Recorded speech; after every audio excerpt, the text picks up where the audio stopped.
Itu biarin aja nggak tahu. Ya, silakan.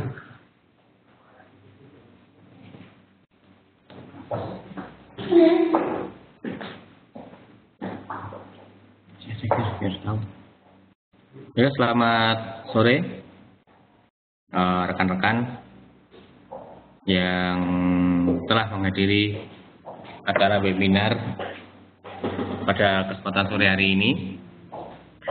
Seperti biasanya, webinar merupakan satu wujud komitmen kami untuk memberikan edukasi atau pemahaman yang benar tentang bisnis trading ini. Karena terus terang pemahaman masyarakat khususnya di Indonesia tentang trading ini masih sangat minim. Masih banyak cerita-cerita jelek tentang trading ini. Nah, salah satu komitmen kami yaitu ingin memberikan pemahaman yang benar tentang trading ini, karena sebenarnya pada dasarnya trading ini sama seperti bisnis pada umumnya. Ini bisa menjadi salah satu pilihan bisnis yang bisa Bapak Ibu lakukan. Karena terus terang di luar negeri trading ini sudah sangat umum dan sudah banyak juga yang sudah berhasil di bidang ini. Nah, itu salah satu komitmen kami agar bisnis ini terus berkembang di Indonesia pada khususnya. Oke, seperti biasanya, kalau kita mengadakan webinar, Senin kemarin kita sudah juga mengadakan webinar dengan tema mengenai outlook untuk mingguan. Sementara untuk pada kesempatan hari ini, Kamis tanggal 3 Desember, lebih ke edukasinya. Dan yang pada kesempatan sore hari ini kita akan mengambil tema 4 tips itu mengidentifikasi perubahan tren. Nah, ini salah satu hal yang cukup penting ketika kita melakukan suatu analisa. Kita harus tahu apakah tren itu masih akan berlanjut ataukah sudah berakhir. Dan dari informasi buat rekan-rekan yang baru pertama kali mengikuti webinar kita pada sore hari ini, apabila ingin mengetahui webinar-webinar kita sebelumnya yang sudah pernah kita adakan, rekan-rekan bisa melihat di YouTube. Jadi kami mengupload semua webinar kami yang pernah kami adakan di YouTube. Rekan-rekan bisa buka di www.youtube.com, lalu ketikkan saja ForexMF, itu username kami di YouTube. Jadi semua webinar kami upload di YouTube. Dan acara webinar kita pada sore hari ini akan berlangsung selama kurang lebih 1 jam.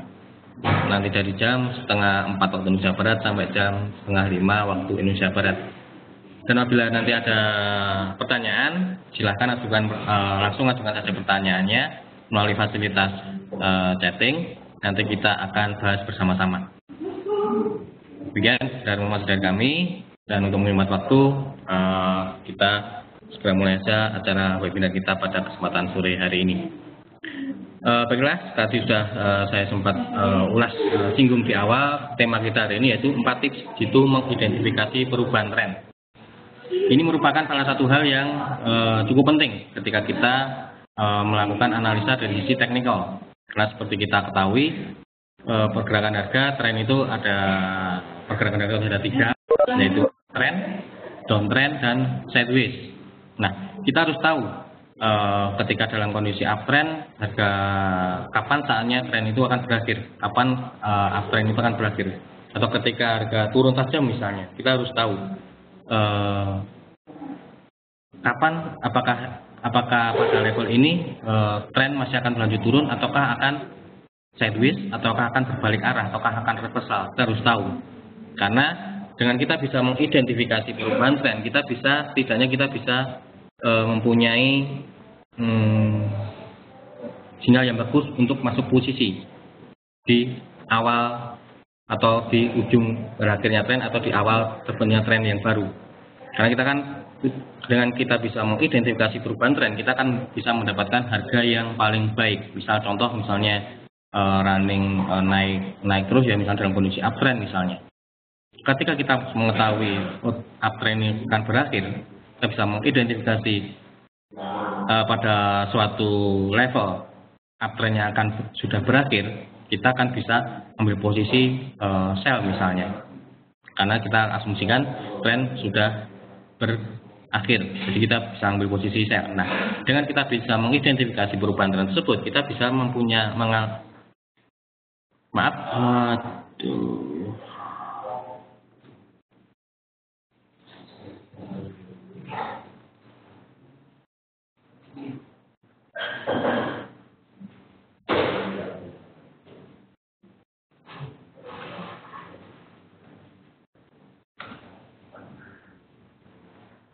maaf buat rekan-rekan yang lain untuk tidak mengklik apapun ya, khususnya yang merubah change to presenter, karena nanti akan mengganggu acara webinar kita pada kesempatan sore hari ini.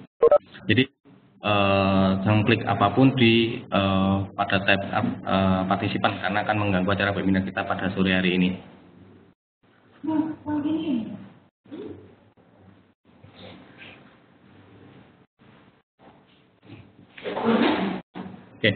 Oke, kita lanjutkan. Jadi seperti tadi, dengan kita bisa mengidentifikasi perubahan tren, kita akan bisa tahu.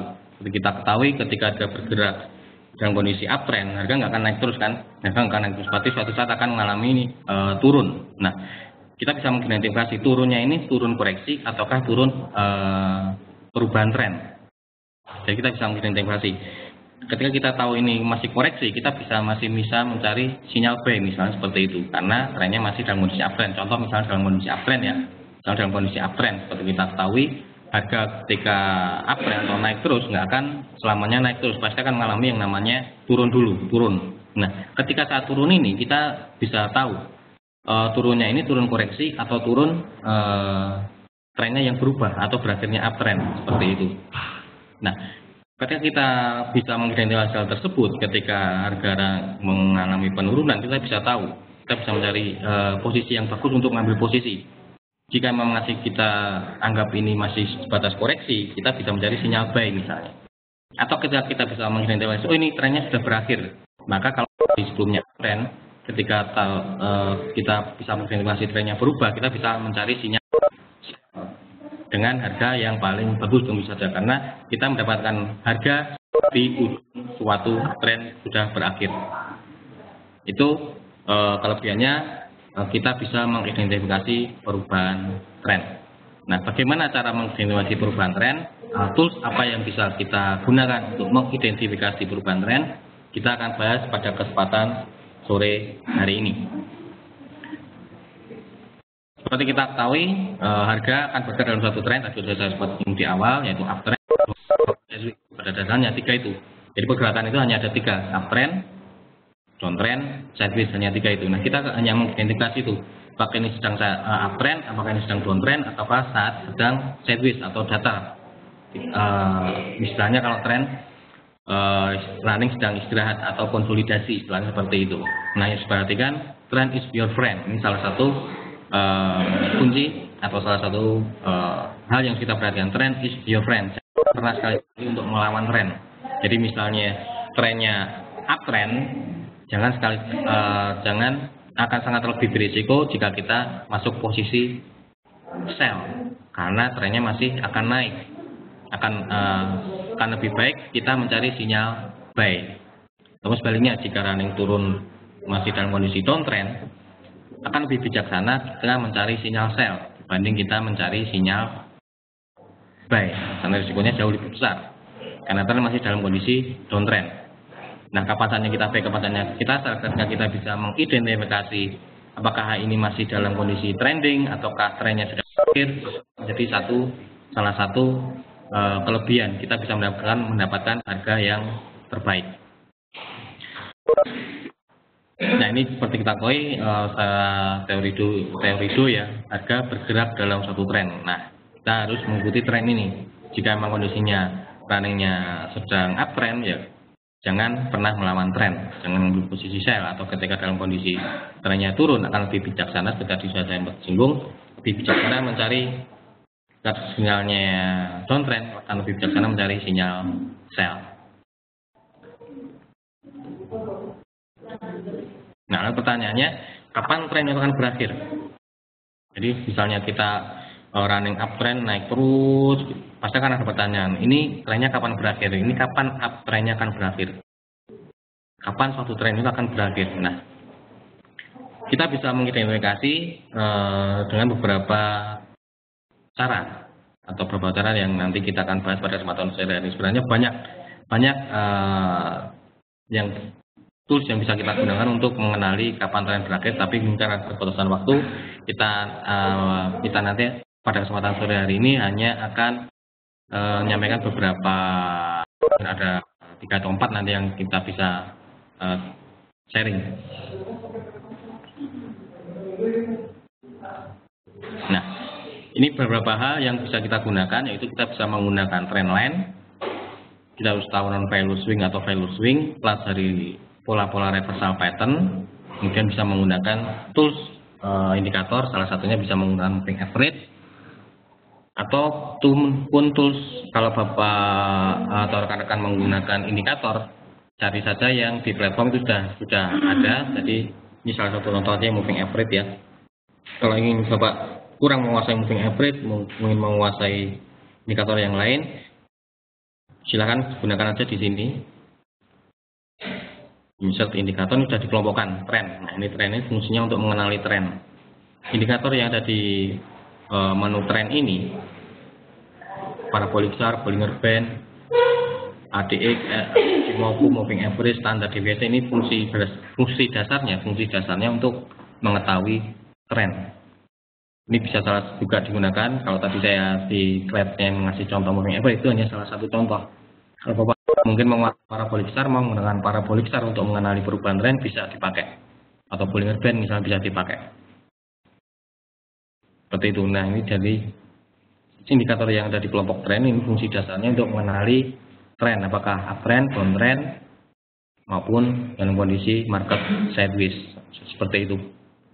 Untuk pada kesempatan kali ini kita hanya mengambil contoh moving average karena terlalu banyak indikator yang ada di platform. Oke, yang pertama kita membahas dulu tentang tadi tools yang bisa kita gunakan untuk mengenali tren. Ini yaitu trendline. Ini merupakan cara yang paling mudah digunakan bagi pemula. Ini juga enggak yang begitu sulit, karena kita hanya menghubungkan 2 titik terendah atau tertinggi dalam sebuah pergerakan harga yang sedang berjalan. Kita hanya menghubungkan titik terendah tertinggi. Kalau kita tarik, kita hubungkan, nanti akan membentuk suatu yang dinamakan trend line. Nah, ciri-ciri perubahan atau tren berubah yaitu tembusnya trend line dapat dijadikan indikasi awal bahwa harga berpotensi berubah arah. Kalau tadi yang sebelumnya misalnya trend line-nya naik ke atas, ketika harga tembus trend line, maka ada potensi tren uptrend sudah berakhir. Ada potensi dia akan reversal atau berbalik menjadi downtrend ataupun nanti sideways. Seperti itu. Oke, sebelum kita lanjut, ini ada pertanyaan dari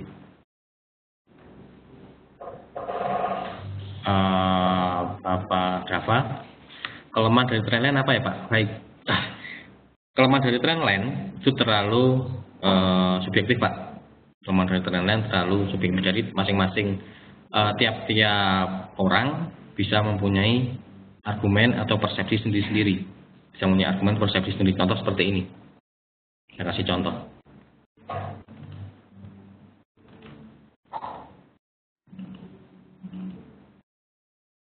Saya bersihkan saja, saya nggak pakai indikator dulu.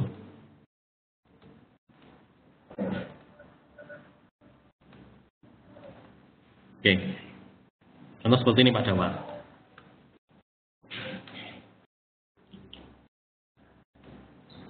Benar yang bisa kelihatan, yang gampang terlihat.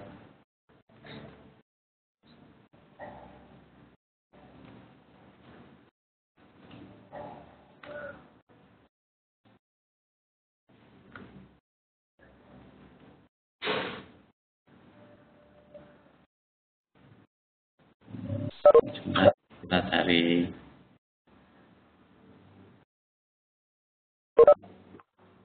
Nah, seperti contoh kecil seperti ini Pak Dawa. Kalau kita punya grafik polos seperti ini, kelemahan trendline ya, Pak Dawa mungkin bisa melihat ini uptrend jika melihat dari titik ini misalnya. Kalau Pak Dava mengacu ke titik ini misalnya, kita hubungkan titik ini trend. Tapi kalau mungkin ada rekan yang lain menghubungkan dari titik ini,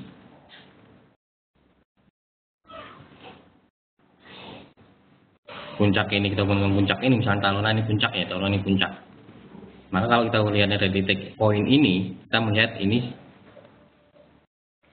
dalam titik kita acuannya titik sini, kita melihat oh ini masih ada potensi dia akan turun, potensi trennya akan turun.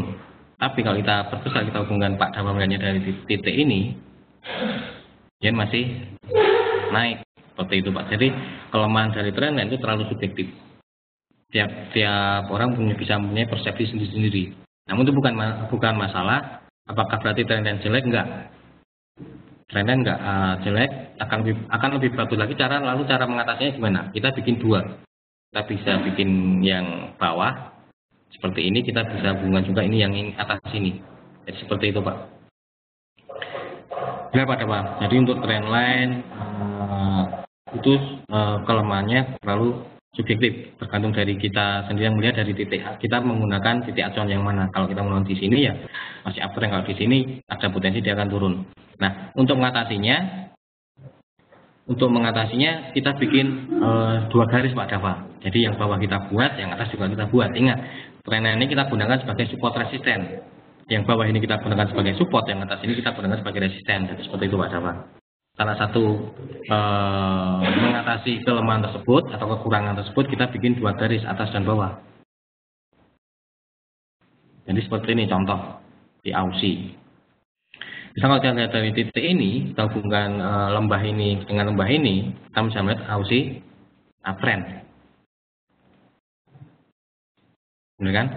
Tapi kalau kita lihat dari titik ini, kita hubungkan puncak-puncak ini puncak kita hubungkan, ini ada potensi Aussie akan bergerak turun.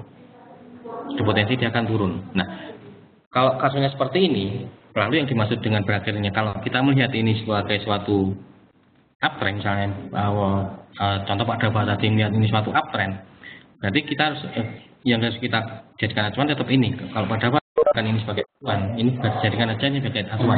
Jadi uptrend ini akan berakhir jika harga menembus garis ini, trendline ini. Jika garis menembus trendline ini. Kalau kita lihat acuannya di sini ya. Namun kalau kita sebaliknya di sini, kalau saya berbesar seperti ini, misalnya Pak Dava melihat acuannya dari sini misalnya. Nah, ini masih dalam kondisi saat ini untuk jangka yang lebih pendek lagi. Aussie masih ada potensi turun. Namun jika nanti ini tembus, ada potensi naik. Potensi dia melanjutkan ini. Jadi kalau kita katakan mungkin seperti ini. Untuk jangka pendek, Aussie ada potensi turun. Namun untuk jangka lebih panjang lagi, sebenarnya Aussie trennya masih dalam kondisi uptrend. Nah, lalu pertanyaannya ini dari Pak Devanga. Terus yang dipilih yang mana? Kita tidak perlu pusing memilih yang mana Pak. Apakah kita mau melihat titik acuan ini atau melihat titik acuan yang bawah atau yang di sini, atau kita melihat titik acuan di sini. Ingat, trend ini kita jadikan aja sebagai patokan support resisten. Kita jadikan support resisten. Karena sebenarnya ketika kita trading, kita bisa buy sell mana saja, tergantung sekarang yang jadi masalah kapan saatnya kita buy, kapan saatnya kita sell. Kalau kasusnya seperti ini, kita sudah menentukan trendline ini digunakan sebagai support resisten. Karena setelah kita menentukan trend, kita terus terang ke langkah selanjutnya menentukan support resisten. Nah, trendline ini kita bisa gunakan sebagai support resisten juga. Jika nanti trendline yang bawah ini tembus, itu bisa sebagai indikasi awal. Kalau tadi Aussie dalam kondisi uptrend bisa berubah menjadi downtrend. Nah, kita bisa menghubungkan titik atas ini. Kalau ini tembus, misalnya ini nggak tembus kemudian turun, tembus ini. Nah, di sini kita sudah punya asumsi, wah di sini selnya tren Aussie sudah berakhir uptrendnya. Nah, garis atas ini kita jadikan sebagai resisten. Selama garis atas ini tidak tembus, berarti AUSI masih akan terus berubah, masih akan dalam kondisi downtrend. Konfirmasinya jika ini tembus. Nah, saya belum bisa bilang apakah AUSI ini downtrend. Downtrend ada potensi downtrend kalau kita lihat seperti ini, ada potensi downtrend karena ini nggak tembus trendline ini ya. Selama ini nggak tembus trendline ini, ada potensi downtrend. Nah, sebagai konfirmasi trennya akan berubah jika garis yang biru ini tembus. Namun jika ini nanti turun, jadi ada beberapa skenario. Jika nanti AUSI ini turun, garis yang bawah ini tidak tembus, maka AUSI ada potensi balik lagi. Nah, jadi dari sini kita bisa tahu kan kapan saatnya kita buy, kapan saatnya kita sell. Kita bisa mencari buy di area jika nanti AUSI turun, mencoba menguji trendline ini, dia tidak tembus, dia mantul ke atas. Saat itulah kita ambil peluang buy. Batas kerugiannya jika trendline ini tembus. Lalu kalau saat ini saya melihat dari sini, apakah saya bisa sell, Pak? Bisa. Bahwa tetap bisa ada sinyal sell di sini dengan catatan batasan risikonya jika trendline ini tidak tembus. Jadi seperti itu, Pak. Jadi seperti itu. Jadi cukup mungkin bagi yang sampai sini dulu aja. Saya masih bingung nggak? Sebelum kita lanjutkan, sebelum nanti.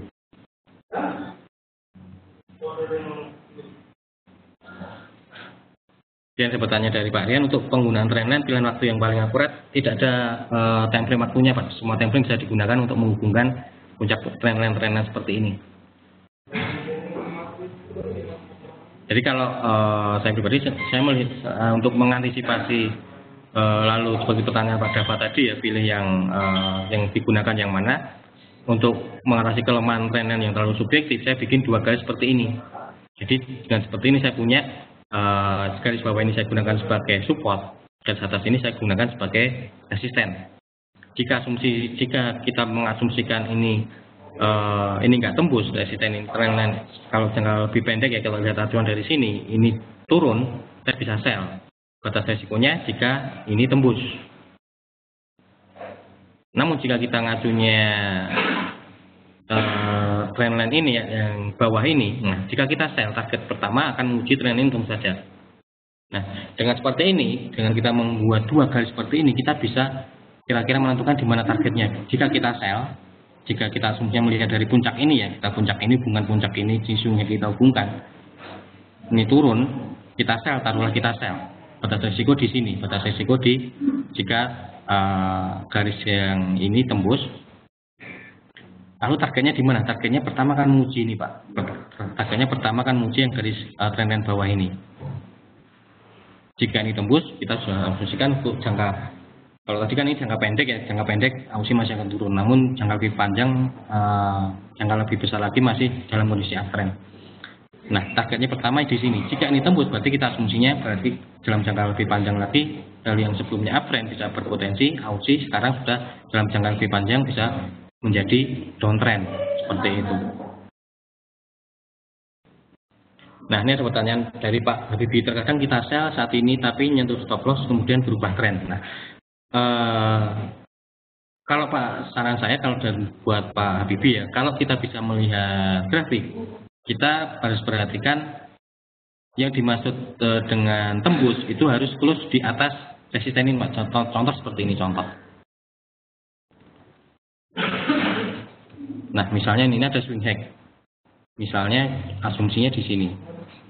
Saya berusaha biar kelihatan. Saya ingin kasih tahu yang dimaksud dengan tembus. Nah, ini ada swing high misalnya. Ini ada swing high. Contoh. Kemudian Pak Habibie sell di sini. Karena melihat ini turun, taruhlah ini menjadi resisten misalnya ini turun. Ternyata harga naik. Pak Habibie taruh stop lossnya di sini di atas resisten. Mungkin kasusnya seperti itu ya, ternyata karena harga memang menembus resisten, stop loss Pak Habibie kena, kemudian running turun lagi. Nah, yang dimaksud dengan tembus itu harus close di atas ini, Pak, close di atas resisten. Itu baru bisa diasumsikan AUSI akan naik. Namun jika hanya seperti ini, tembusnya hanya membentuk ekor seperti ini, harga penutupannya masih di bawah resisten, itu belum bisa dikatakan tembus. Jadi ini maksudnya AUSI masih turun. Kalau kita lihat pergerakannya, ini turun, dia naik lagi, nguji swingnya gini nggak tembus, ya ada potensi nanti di pola reversal. Yang ketiga ada potensi double top, ada potensi dia turun lagi. Nah ini akan naik lagi. Pertama yang nguji ini lagi. Kalau ini nanti nggak tembus, kita bisa cari sinyal sell. Kalau nggak tembus, kita bisa nyari sinyal sell di area sini. Karena akan membentuk triple top. Seperti itu. Nah, seperti itu Pak Wibi. Kalau bisa, kalau memang kita bisa melihat grafik, jangan nggak perlu pasang stop loss, tapi diperhatikan. Kita pastikan penembusan ini harga ketika ini tembus ya, ketika candle ini tembus, kita harus perhatikan ini close-nya di atas atau di bawah. Jika close-nya masih di bawah, ini false signal.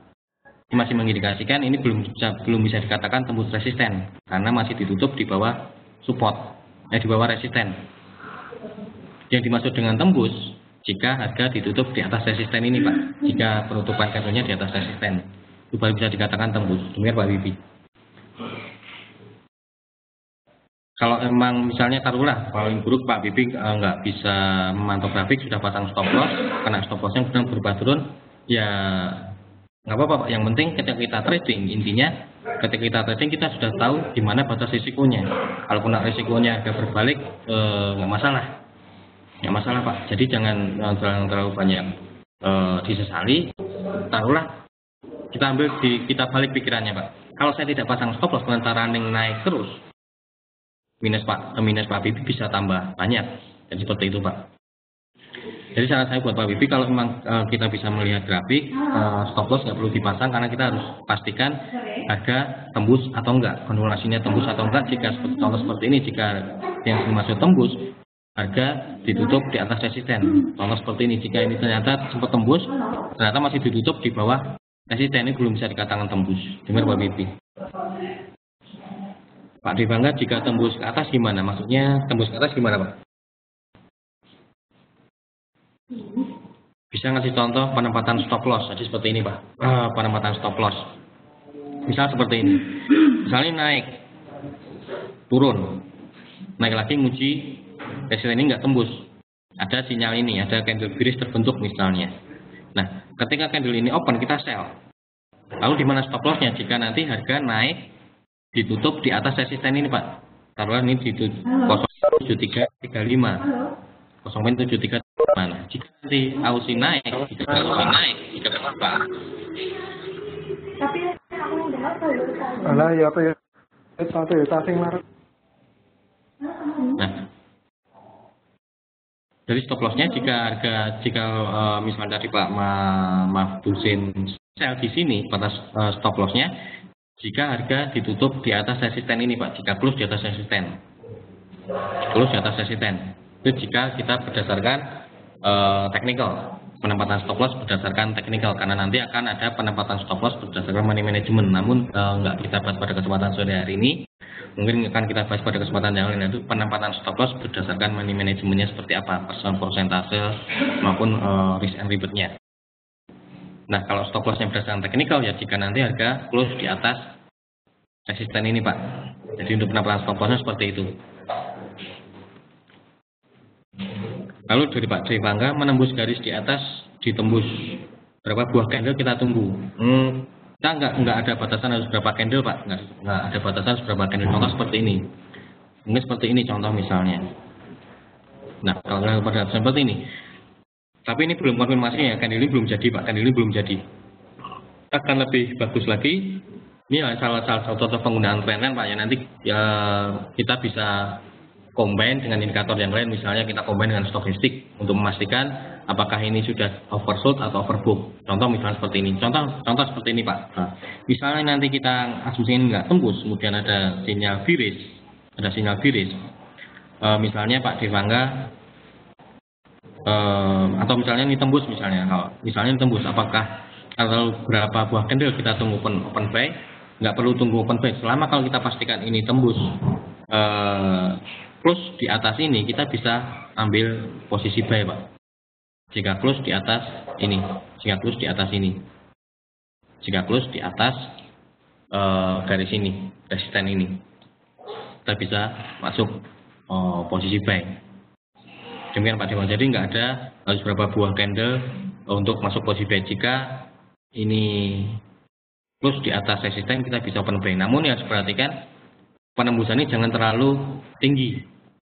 Misalnya tembusnya di misalnya ada data ya, ada data tembusnya di sini, close-nya di atas sini, itu terlalu tinggi dari resisten, itu jangan langsung masuk posisi buy. Kita tunggu rebound dulu, karena biasanya ketika tembus resisten seperti ini, harga akan kalau penembusannya cukup besar, dia akan rebound dulu, menguji ini lagi di area sini lagi. Nanti waktu poin kedua nanti akan kita lihat yang dimaksud dengan value atau non value nanti. Jadi seperti itu Pak Dava. Terus stop lossnya jika nanti terus kembali lagi di bawah ini Pak, di bawah, karena kalau kita harga tembus resisten, kalau tadi yang sebelumnya ini menjadi resisten, jika harga di atas ini berubah menjadi support Pak. Jadi untuk stop lossnya jika Pak Demangga ditembus buy, jika harga kembali turun, tutup di close di bawah garis trendline ini Pak, itu stop lossnya. Jika masuk posisi buy. Nah, misalnya seperti ini. Jika Pak Demangga menganggap ini masih downtrend, ini nggak tembus, Pak Demangga ambil posisi sell, bisa sekarang sell, stop lossnya jika resisten ini tembus. Jika resisten ini tembus batas kerugiannya. Target ini tadi pertama, target kita melihat jangka yang time frame lebih. Untuk jangka menengah targetnya di sini. Nah, di yang garis biru ini jika sell ya, jika kita sell targetnya di garis biru ini. Stop lossnya jika ini tembus. Contoh penerapan trendline seperti itu Pak. Contoh penerapan trendline. Nah, dari informasi tambahan seperti ini, meskipun ini tembus, dilihat dulu Pak atasnya ada resisten yang lebih kuat nggak? Contoh seperti ini. Tadi kan di sini ada double top nih. Di sini ada swing high yang sebelumnya tidak tembus. Jika garis biru ini tembus, atas sedikit lagi ada resisten yang lebih kuat. Kita tunggu jadi stop lossnya kalau misal kasusnya contoh Aussie seperti ini ya, contohnya Aussie seperti ini pada saat sekarang ini. Jika Pak Demangga ambil posisi sell, stop lossnya bukan ketika garis trendline yang biru ini tembus. Tapi karena di atasnya sedikit masih ada resisten yang lebih kuat, yaitu double top ini, kita tunggu tembusnya di sini Pak. Jadi batas kerugiannya stop lossnya jika harga nanti di close di atas ini. Kalau untuk Aussie ini di 0.7335 stop lossnya. Jika harga close di atas 0.7335. Jadi seperti Pak Demangga. Jadi kalau kita juga lihat, misalnya kita tembus trendline nih. Misalnya kita sell, batas stop lossnya jika tembus trendline. Nah, kita juga harus lihat dulu atasnya ada resisten yang paling berdekatan nggak. Kalau di atasnya ada resisten yang berdekatan, kita gunakan stop lossnya yang lebih tinggi lagi, karena ini double top ini lebih kuat. Karena untuk trendline kan untuk trendline jangka pendek ini lebih pendek. Ini double top ini bisa sinyal reversal juga. Nanti di pola candle reversal nanti akan kita pelajari. Jadi contoh kasus seperti ini, kita sell di sini, asumsinya ini trendline nggak tembus, target di sini di trendline yang lebih panjang lagi, stop lossnya di atas ini, Jadi Pak Demangga betul Pak, stop lossnya setelah close candle, benar. Karena kuatirnya apa? Jika kita close-nya kita pasang stop loss di atas, lalu kita pasang stop loss di 0.7338 misalnya. Contoh kasusnya nanti kata seperti pertanyaan Pak Bibi tadi, menyentuh stop loss bisa turun. Seperti ini contohnya Pak. Misalnya kita taruh stop loss di 0.7338. Mereka sempat naik bahkan sampai 0.7341. Kalau kita pasang di 0.7338, stop loss kita kena. Tapi harga ternyata masih close di bawah resisten. Itu belum bisa dikatakan tembus. Karena harga masih akan berpotensi turun. Misalnya kita sell di sini, kita pasang stop loss kena. Tapi ternyata harga masih tutup di bawah, dia turun lagi. Jadi seperti itu Pak. Kan lebih bagus untuk stop loss konfirmasinya jika harga ditutup di atas resisten. Demikian Pak Demangga. Lagi pertanyaan tentang trendline. Jadi untuk trendline ini kelemahannya terlalu subjektif. Kita ambil kesimpulan ya untuk trendline kelemahannya terlalu subjektif. Lalu untuk mengatasinya kita bisa bikin dua trendline. Kita bisa bikin trendline yang agak time frame yang kita lihat. Untuk yang jangka lebih panjang, kita bikin trendline jangka pendek seperti ini. Kita bisa jadikan trendline sebagai support resisten. Misalnya seperti ini. Oh ini nggak tembus, kita asumsikan misalnya rekan-rekan yang mengambil posisi sell, kita tahu di mana stop lossnya, kita tahu di mana targetnya. Karena intinya ketika kita masuk posisi, jangan sekedar masuk posisi buy atau sell. Namun ketika kita masuk posisi, kita harus tahu di mana stop lossnya, di mana targetnya. Ketika stop lossnya misal contoh seperti ada sinyal sell, Pak, misal saya ngasih saran, Aussie bisa sell Pak. Bapak rekan-rekan semua yang hadir ini mungkin belum tentu akan masuk posisi sell. Karena dilihat stop lossnya di sini Mas. Dengan stop loss di 0.7335 sanggup nggak diterima. Jika tidak sanggup, ya jangan masuk posisi sell. Jika sanggup diterima, silakan. Penerimaan risiko masing-masing orang berbeda-beda. Meskipun saya memberikan sinyal ini Aussie ada potensi sell, belum tentu rekan-rekan semua akan masuk posisi sell. Lihat stop lossnya di sini. Nah, itu kunci ketika kita trading, kita harus tahu misalnya kita ingin sell, di mana stop lossnya, di mana supportnya, di mana resisten, di mana supportnya yang kita gunakan sebagai acuan target dan stop lossnya. Kita ukur apakah stop lossnya terlalu besar atau masih sanggup kita tanggung. Kalau sanggup kita terima, masuk posisi. Jika sekiranya misalnya diukur, misalnya di sini saya sell, ada sinyal sell, tapi stop lossnya kok terlalu tinggi, misalnya di tembus ini kok menurut saya terlalu besar, ya jangan paksakan masuk posisi sell. Seperti itu. Itu salah satu fungsi penggunaan trendline. Selain hanya untuk mengukur tren, kita juga bisa memanfaatkan trendline sebagai support resisten. Daripada banget berarti jika ada news of compress, tunggu news dulu. Benar Pak, jika ada news akan lebih baik kita tunggu newsnya keluar dulu, karena biasanya technical itu kalahnya oleh news. Misalnya seperti ini uptrend misalnya, contoh sepertinya ada, oh ini nggak tembus ini, secara teknikal nggak tembus yang biru ini, ada sinyal sell. Jika ternyata nanti ada berita Aussie yang Aussie ternyata datanya bagus, itu bisa naik. Kalah teknikal bisa kalah oleh fundamental. Ini apa Devangga? Yaitu penggunaan trendline.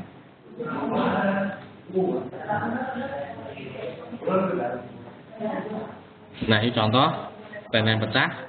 Ini sinyal awal, misalnya contoh seperti ini uptrend, naik. Nah penembusan trendline itu bisa dijadikan sebagai sinyal awal tren sudah berakhir. Kita bisa asumsikan uptrend ini sudah berakhir, bisa berubah menjadi downtrend seperti itu. Jadi contoh ketika market dalam kondisi downtrend, turun, kita hubungkan puncak ini, swing high ini kita hubungkan, ternyata turun lagi. Nah, pada suatu saat trendline ini tembus, kita bisa asumsikan downtrend sudah berakhir. Sinyal awal downtrend, ada potensi downtrend berakhir, akan berubah menjadi berbalik bisa menjadi uptrend ataupun nanti sideways. Ya, contoh seperti ini. Kalau kita lihat di market,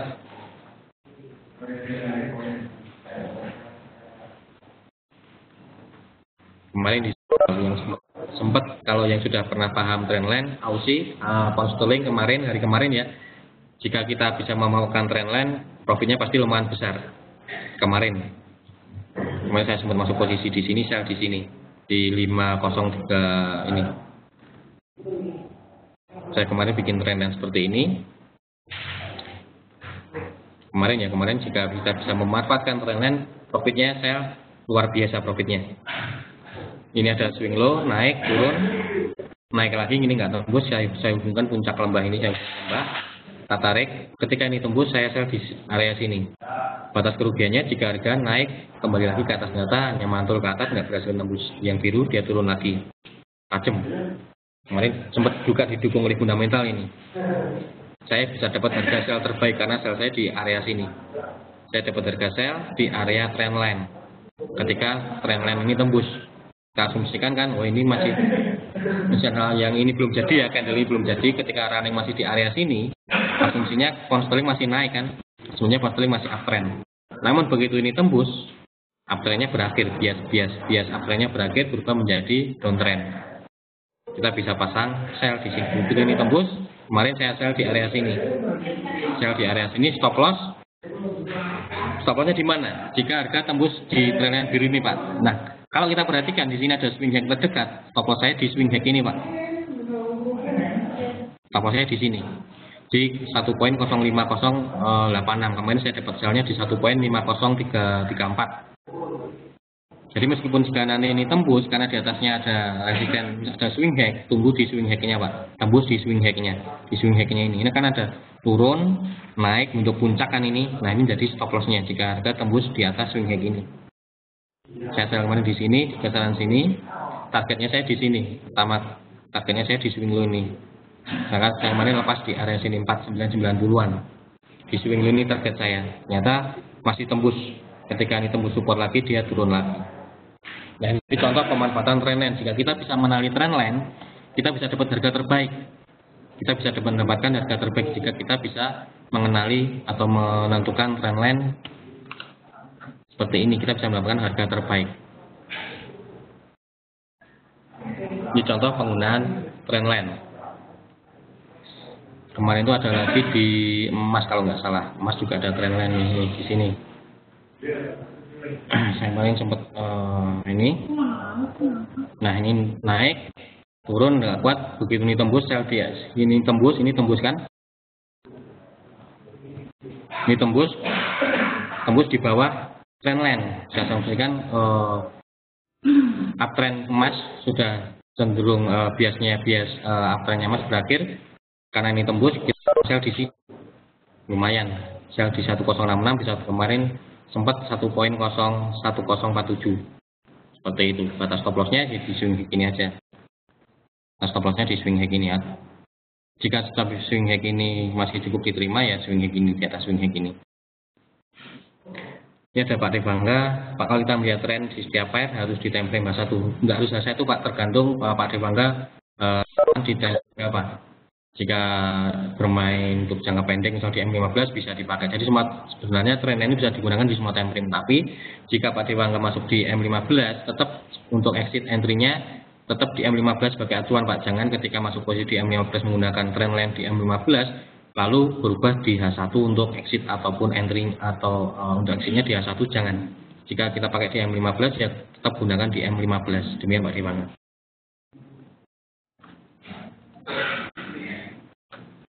Itu tentang trendline.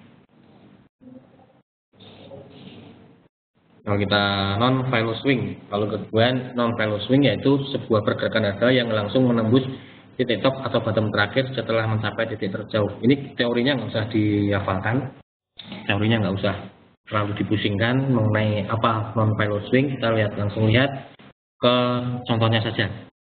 Gambaran realitanya di grafik seperti apa. Nah, jadi seperti ini. Ini maksud non value swing jika misalnya uptrend seperti ini. Kalau tadi kita menghubungkan lembah-lembah ini, kalau tadi kita memanfaatkan trendline dengan menghubungkan lembah-lembah ini, kita tarik misalnya, Nah, untuk non value swing ini kita menunggu penembusan. Jadi kita memanfaatkan swing high, swing low-nya. Harga sempat naik dari titik, sempat turun di titik A, kemudian naik sampai titik B, harga turun lagi. Nah, ketika nanti harga menembus swing low ini, itu menjadi indikasi awal tren uptrend ini akan berakhir. Ya juga seperti itu. Jadi selain kita memanfaatkan trendline untuk mengidentifikasi tren sudah berakhir, kita bisa mengidentifikasi berakhirnya tren yaitu dari penembusan swing high atau swing low-nya. Contoh misalnya dalam kondisi uptrend, kemudian running turun terus. Ketika tembus swing low ini, titik A ini bisa diasumsikan uptrendnya sudah berakhir. Contoh seperti ini, misalnya dalam kondisi downtrend, sempat turun sampai poin B, kemudian naik lagi ketika tembus swing high di titik A ini, swing high terakhir ya, swing high terakhir di titik A ini, asumsinya harga akan berubah dari yang sebelumnya downtrend bisa berubah menjadi uptrend. Itu contoh non value swing. Jadi pengertiannya tadi nggak usah perlu dihafalkan. Contohnya gambaran seperti ini. Jadi kalau tadi trendline kita menghubungkan lembah-lembah atau puncak-puncak, kalau non value swing ini kita memanfaatkan swing high, swing low. Swing high, swing low-nya untuk melihat tren sudah berakhir. Contoh seperti ini, misal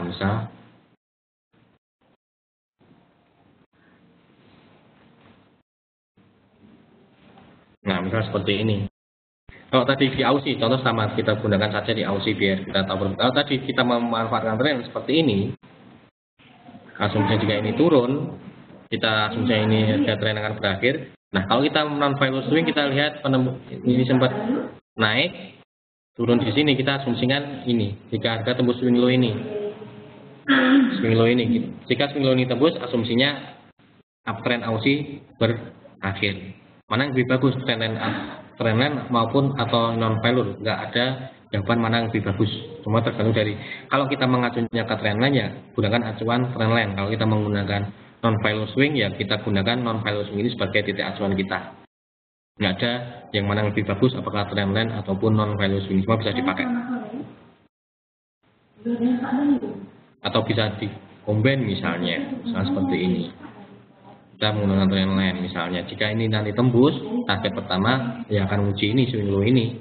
Jadi misalnya ini tembus, kita swing low ini non value swing ini kita bisa jadikan sebagai target misalnya. Kita sell dulu satu. Misalnya tembus kita sell. Targetnya di sini. Kalau ini tembus nanti ya kita sell lagi di sini. Jika ini tembus kita sell lagi. Jadi dikombinasikan bisa seperti itu, Pak. Jadi nggak usah saklek bagus trendline ataupun bagus non value swing, nggak ada jawaban mana yang lebih bagus. Tergantung kita mau menggunakan yang mana. Kita mau trendline kita sellnya di sini. Kalau kita mengacu ke non value swing kita sellnya jika tunggu tembus ini. Jadi seperti itu. Itu untuk non value swing. Kemudian berikutnya value swing, kondisi membalikan arah tren dalam skenario. Ini teorinya nggak usah dihafalkan. Situasi di mana pola pergerakan sudah membentuk sebuah tren di antara titik top dan bottom terakhir, nggak usah dihafalkan. Perjalanannya aja di sini. Contoh seperti ini.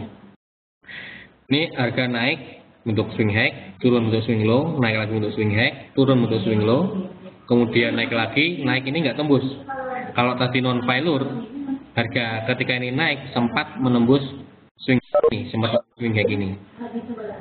Nah, ketika kemudian harga turun lagi, tembus swing low ini, saat itulah kita asumsikan uptrend ini sudah berakhir. Kita bisa cari sinyal sell jika swing low ini tembus, karena kita asumsinya uptrend ini sudah berakhir. Berikutnya, jika dalam kondisi downtrend, turun untuk lembah, naik lagi untuk swing high, turun untuk swing low, naik lagi untuk swing high, turun untuk swing low, namun tidak berhasil menembus swing low sebelumnya ini. Kemudian naik lagi, tembus swing high ini, kita asumsikan downtrend berakhir. Kita asumsikan downtrend berakhir. Nah, saat ini tembus, ingat tembus itu harus close di atas. Contoh seperti harus close di atas ini ya, close di atas resisten.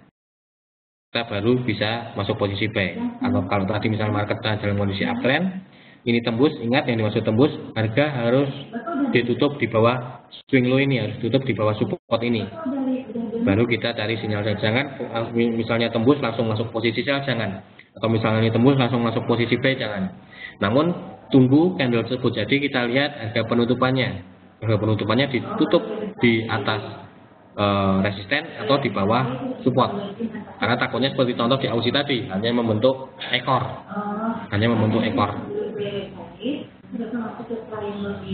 Dari Pak Rian, ya Pak, saya dari Jawa. Dan dari Pak Dewangga, Pak, di jam berapa tradingnya jika masuk market?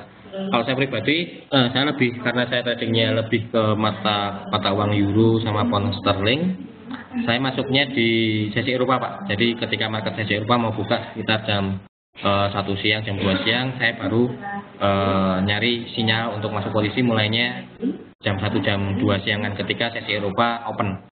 Karena saya tradingnya lebih sering ke euro dan pound sterling. Mungkin tapi kalau Bapak tradingnya di mungkin di Aussie ataupun di Kiwi ya pagi biasanya sudah gerak sih Pak kalau di Aussie dan Kiwi. Jadi kita lihat pair apa yang kita ingin transaksikan. Jadi seperti itu Pak Dewangga. Kalau Pak Dewangga trading euro maupun pound sterling pagi-pagi nggak usah dilihat Pak, nggak akan gerak. Market akan cenderung sideways. Nggak akan kalaupun ada sinyal terlalu berisiko karena market biasanya akan ranging di sesi Asia. Tunggu aja di sesi Eropa biasanya volatilitasnya mulai meningkat. Oke Pak Dewangga. Lalu selanjutnya reversal pattern. Nah ini pola-pola reversal pattern. Ketika kita menemukan pola-pola seperti ini, kita bisa mengasumsikan tren berakhir. Jadi di grafik ini, candle ini, pola ini sebenarnya grafiknya ini nggak ngacak lah. Kalau kita perhatikan ini ada pola-polanya. Kalau kita bisa mengenali pola-pola tersebut, kita bisa tahu tren berakhir ataupun tren masih akan berlanjut. Nah, ini salah satu contoh mengenali perubahan tren, bisa memanfaatkan pola yang disebut dengan reversal pattern, pola-pola candle yang memberi sinyal harga akan berbalik. Contoh seperti ini, double top misalnya. Double top, kalau tadi misalnya runningnya uptrend dalam kondisi uptrend kemudian membentuk double top, itu merupakan sinyal harga akan tren uptrend sudah berakhir, harga akan cenderung untuk turun. Cenderung untuk turun. Ini yang dinamakan double top.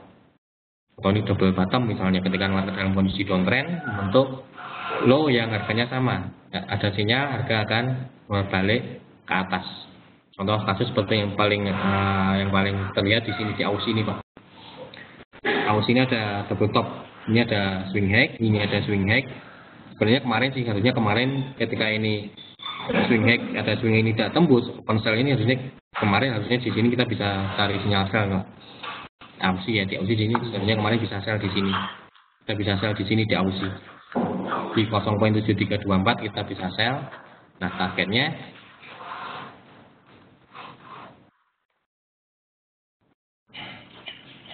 kita lihat sell di sini tuh Aussie sampai 0.7280-an. Di sini kita bisa, nanti ada sinyal. Kalaupun ini naik, Aussie akan mencoba uji ini lagi Pak. Kalau ini nanti nggak tembus, resisten ini nggak tembus, ada sinyal kita bisa sell. Jika nggak tembus, kita bisa sell. Target pertama di sini, nanti menguji di Jumilo ini target pertama. Kalau kita memanfaatkan yang tadi ya, value swing tadi ya. Atau kalau memanfaatkan tren, bisa sih sebenarnya sekarang kita bisa sell, tapi tunggu belum ada candle bearish terbentuk ya. Jadi masih terlalu riskan, tunggu aja di area sini. Nanti kalau ini tembus, tunggu di area sini. Ini tembus nggak? Double top ini tembus nggak? Kalau nggak tembus, kita bisa masuk posisi sell. Dia nggak tembus, artinya candle harus nyentuh baru bisa Pak. Iya Pak, kita harus tunggu dulu dia nyentuh. Ternyata nggak tembus, ada candle Pak Yohanes. Radang ya Pak?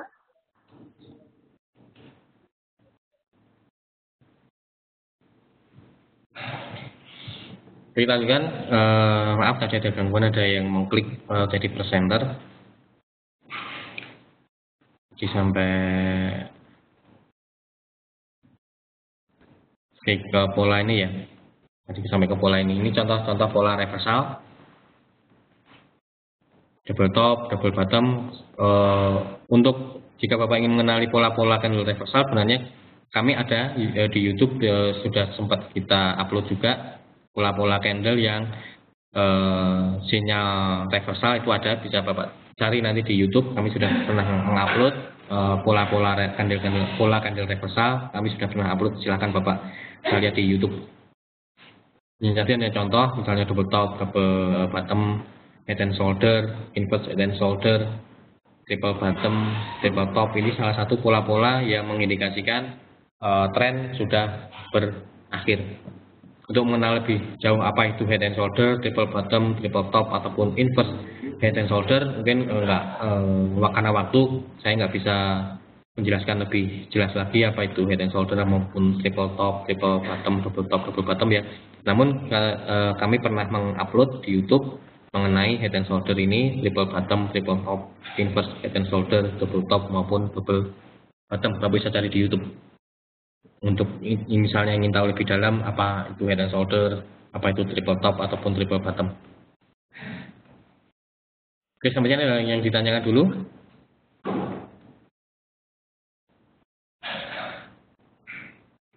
Dipakai banget dia nggak tembus, artinya candle harus nyentuh ya tadi sempat kita jawab baru bisa benar Pak. Jadi harus ditunggu dulu tembus atau tidaknya. Jika memang nanti tidak tembus, kemudian misalnya contoh di Aussie ini contoh. Misalnya nanti naik karena di sini ada double top ya, kita anggap ini sebagai resisten paling kuat aja, kita tunggu di sini Pak Dewangga. Jika nanti ini naik nggak tembus, kemudian ada sinyal biris, nanti bisa dikomunikasikan dengan biasanya saya menggunakan ini untuk kejenuhannya. Saya pakai stokastik.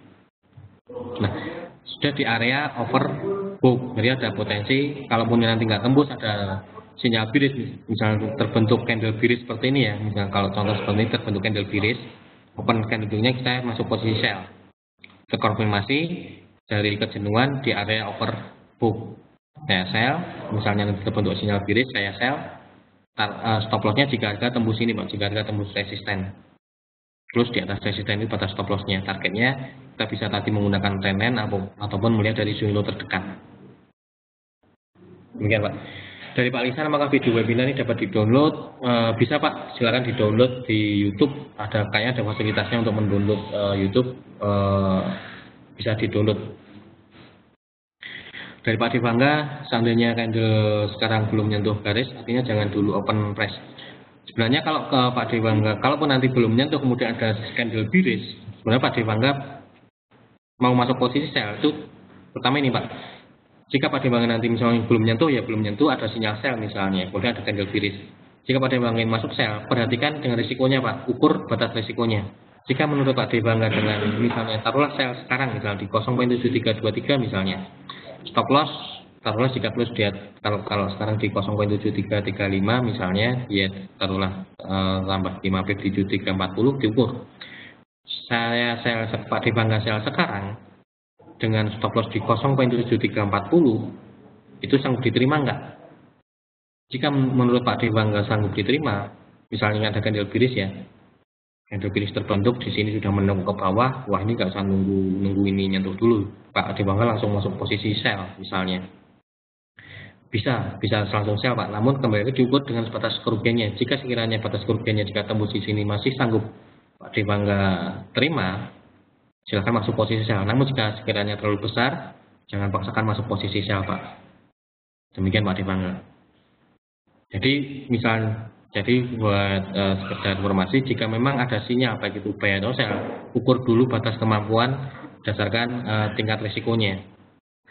Misalnya kita tentukan stop lossnya di mana, lalu kita ukur sanggup nggak kita menerima dengan batas stop loss sekian.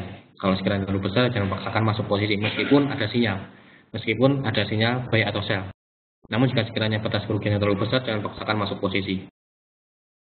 Jadi seperti itu Pak Devangga. Jadi misalnya di sini ada candle biris ya Pak Devangga, misalnya ada candle biris, misalnya Pak Devangga mau mengacu ke sini, misalnya mau menggunakan ini. Tren yang biru ternyata nggak tembus, yang ada candle biris seperti ini, Pak Devangga sell. Nah, ketika ada Pak Devangga memutuskan sell, jangan karena ada sinyal sell, tapi Pak Devangga masuk posisi sell karena sanggup menerima dengan batasan risiko jika harga tembus di 0.335. Demikian Pak Devangga. Jadi bukan masuk posisi itu bukan karena ada sinyal buy atau sell. Masuk posisi ada sinyal sell, lalu Pak Devangga memutuskan sell karena hanya berdasarkan sinyal, karena ada sinyal sell. Namun yang harus diperhitungkan lagi, ukur batas risikonya. Jika menurut Pak Devangga batas risikonya sanggup ditanggung, silakan masuk posisi sell. Demikian Pak. Dari Pak Supian, Pak Euro jadi sekarang ini mungkin menembus swing low karena stop loss saya di swing low terdekat dari Euro. Nah seperti ini Pak. Pak Supian. Kalau kita perhatikan trennya, Euro saat ini, Pak Supian berarti pasang posisi buy ya. Kalau batas stop lossnya di swing low. Nah, kalau kita perhatikan, Euro saat ini masih dalam kondisi downtrend Pak. Masih dalam kondisi downtrend. Dengan menggunakan, jika Pak Supian masuk posisi buy, batas terus low-nya di swing low ini, ya Pak, batas kerugiannya jika harga tembus swing low itu batas kerugiannya. Kerugiannya di swing low. Namun hati-hati untuk Euro secara fundamental, Euronya masih akan tertekan Pak. Euro saat ini ada swing high akan lebih bagus secara fundamental ya. Ada swing high kita cari sinyal sell. Jangan mencari sinyal buy. Sampai nanti keputusan The Fed keluar secara fundamental. Kalau secara teknikal juga masih didukung, teknikal juga masih. Kalau ini tembus lagi Pak, hati-hati Pak Supian yang tidak punya posisi buy. Kalau ini tembus bisa turun lagi Pak Euro Pak. Jadi betul untuk Pak Supian jika ini tembus stop lossnya jika tembus swing low ini Pak. Jadi selama swing low ini nggak tembus, nggak perlu di stop loss, nggak apa-apa, ditunggu. Namun jika stop loss ini support ini tertembus harus segera diantisipasi. Demikian Pak Supian. Dari Pak Habibie, GBP sudah mulai balik tren, belum Pak. Kalaupun ini naik, untuk sebenarnya ada salah satu lagi itu menggunakan FIBO untuk mengenali perubahan tren, namun nggak kita bahas pada kesempatan sore hari ini ya. Ini ada swing low di sini Pak.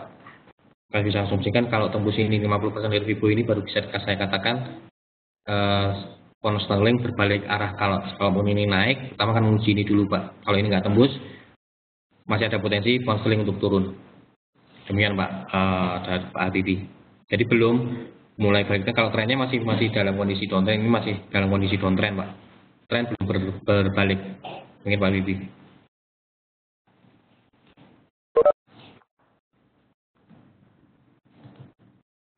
Oke, ada yang ditanyakan? Yang kita bahas yang terakhir, waktu juga tinggal bentar lagi. Nah, yang terakhir untuk mengenali indikator, mengenali perubahan tren berakhir, kita bisa memanfaatkan indikator. Di sini saya mengambil contoh moving average. Moving average merupakan salah satu indikator tren yang sangat populer. Perpotongan antara pergerakan harga kita biasanya memanfaatkan perpotongan dua moving average. Menggunakan perpotongan dua moving average. Contoh misalnya di analisa yang kami buat, kita menggunakan MA20 dan MA50. Jika MA seperti contoh gambarannya seperti ini. Nah, seperti ini. Jika MA20 memotong MA20 yang warna biru ya, MA50 yang warna merah. Jika MA20 memotong MA50 dari atas, jadi ada sinyal dia downtrend. Contoh seperti ini. Nah, Aussie dari MA20 memotong MA50 dari atas. Terus sinyal Aussie akan turun. Untuk level FIBO biasanya sudah default biasanya akan sama Pak. Untuk settingan level FIBO-nya akan default. Nggak perlu diganti-ganti lagi, sudah 23,6, 38,2 itu sudah settingannya sudah seperti itu Pak. Jadi nggak perlu diganti. Ini contoh penggunaan moving average. Atau jika Bapak menggunakan indikator yang lain, misalnya paham menggunakan Bollinger, lebih paham menggunakan Bollinger Band, gunakan Bollinger Band nggak apa-apa. Ataupun parabolic SAR. Ini hanya contoh untuk indikator. Saya menggunakan moving average. Oke, sampai sini yang ditanyakan. Waktu sudah jam 4:30 ya. Sebelum kita akhiri, ada yang ditanyakan dulu. Saya akan ada 1-2 pertanyaan. Sekalian saya memberikan informasi. Mungkin buat rekan-rekan yang mungkin masih baru pertama kali mengikuti webinar kita sore hari ini, sudah ada informasi apabila nanti rekan-rekan bergabung atau trading di Forex IMF, kami ada salah satu layanan yang bisa dimanfaatkan, yaitu fasilitas chat. Jadi rekan-rekan bisa langsung berinteraksi dengan tim riset analis kami melalui fasilitas chat, ataupun nanti bisa lewat WhatsApp. Kita juga biasanya misalnya ada sinyal, kita juga broadcast jika ada peluang bisa kita manfaatkan. Atau jika nanti Bapak ini rekan-rekan yang ada ditanyakan, langsung berinteraksi melalui fasilitas chatting tersebut, langsung berinteraksi dengan tim riset analis kami. Oke, ada yang ditanyakan dari Pak FMI terakhir, persilangan sering telat dari candle stick Pak. Ya, salah satu kelemahan moving average itu Pak, hampir semua indikator telat, tidak ada indikator yang model running Pak. Kelemahannya indikator itu. Jadi harus hati-hati ketika memanfaatkan indikator, jangan hanya menggunakan itu untuk trik menggunakan indikator, jangan memanfaatkan hanya satu indikator Pak, gunakan minimal 2 atau 3 indikator sebagai konfirmasi. Jadi jangan hanya menggunakan misalnya tadi perpotongan moving average, jangan hanya menggunakan perpotongan moving average saja Pak. Demikian Pak FMI, untuk mengatasi kelemahan tersebut, jangan gunakan hanya satu indikator sebagai acuan. Demikian Pak FMI. Oke, sampai yang ditanyakan sebelum kita akhiri. Oke, kalau nggak ada, waktu sudah lebih dari 4:30, sudah tidak memungkinkan kita melanjutkan webinar kita hari ini. Mungkin kita bisa sambung di kesempatan yang lain. Saya kira webinar kita pada kesempatan sore ini sampai di sini. Apabila ada kata-kata yang kurang berkenan, saya minta maaf. Dan semoga apa yang saya sampaikan pada kesempatan sore ini bermanfaat buat rekan-rekan semua. Oke, jika ingin tanya lebih lanjut, bisa buka website kami foreximf.com, lalu bisa klik di live chat. Silakan untuk mencoba live chatnya seperti apa, silakan coba di situ Pak. Baik, terima kasih. Selamat sore dan salam COVID.